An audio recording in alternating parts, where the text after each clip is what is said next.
पिछले पेड़ में हम लोगों ने देखा श्रीखंड गुस्से में आकर बेनी माधव सिंह से बातें करने खड़ा हो गया है। बेनी माधव सिंह के सामने श्रीखंड कहता है,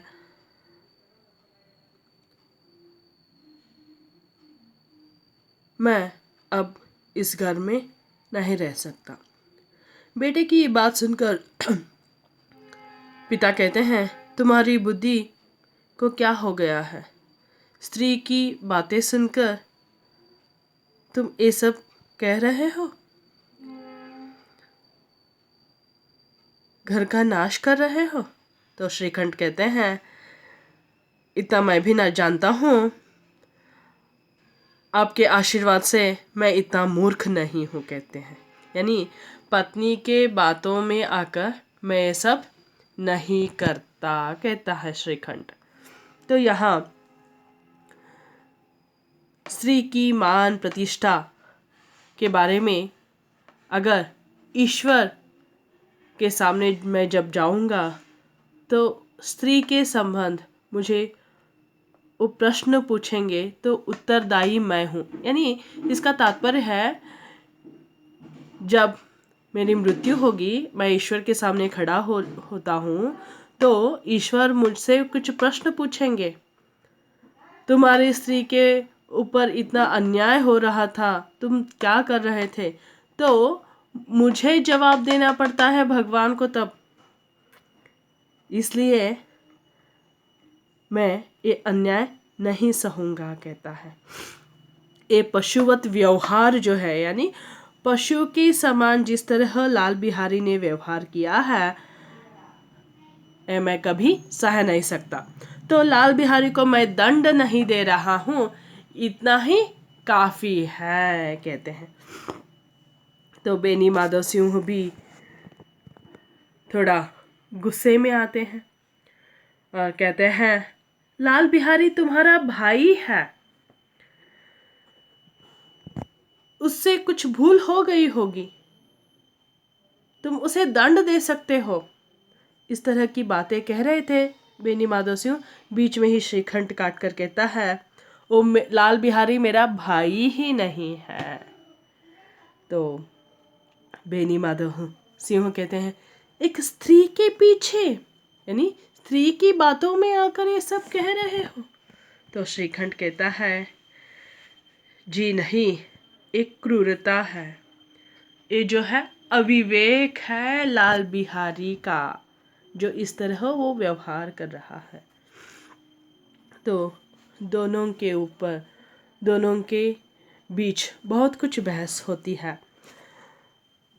लाल बिहारी चुपके से ये बातें पिछवाड़े के दरवाजे से सुनता रहता है। श्रीकंठ कहते हैं, पत्नी के पीछे बहुत कुछ चल रहा है, मैं सब नहीं सह सकता। दोनों के पक्ष में मैं अपना आत्मा को कोसता हूँ, मेरी आत्मा मुझे कोसती है, मुझे बार बार ये बातें खटकती है, इसलिए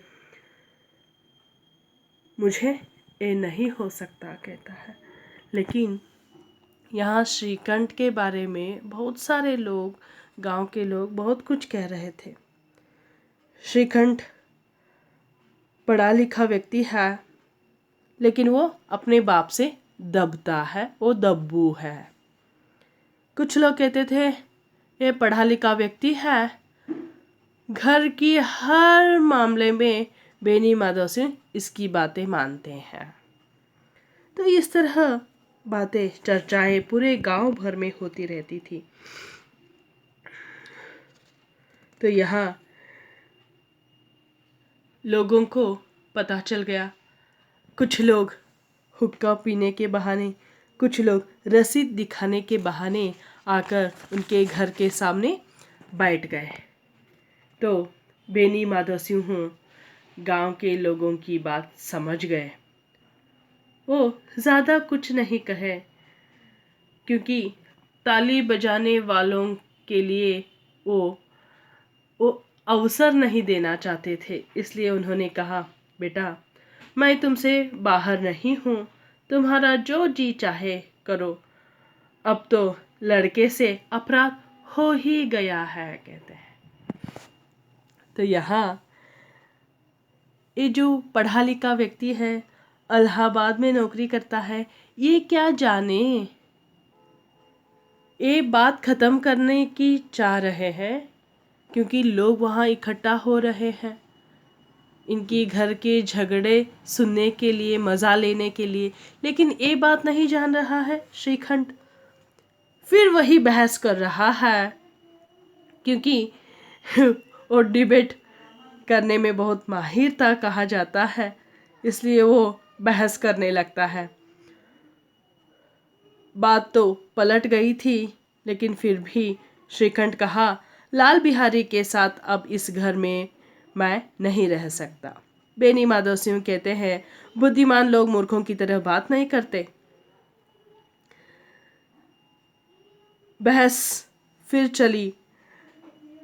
तुम बड़े होकर उसको क्षमा कर सकते हो, कहते हैं बेनी माधव सिंह। लेकिन श्रीखंड इसके लिए तैयार नहीं था।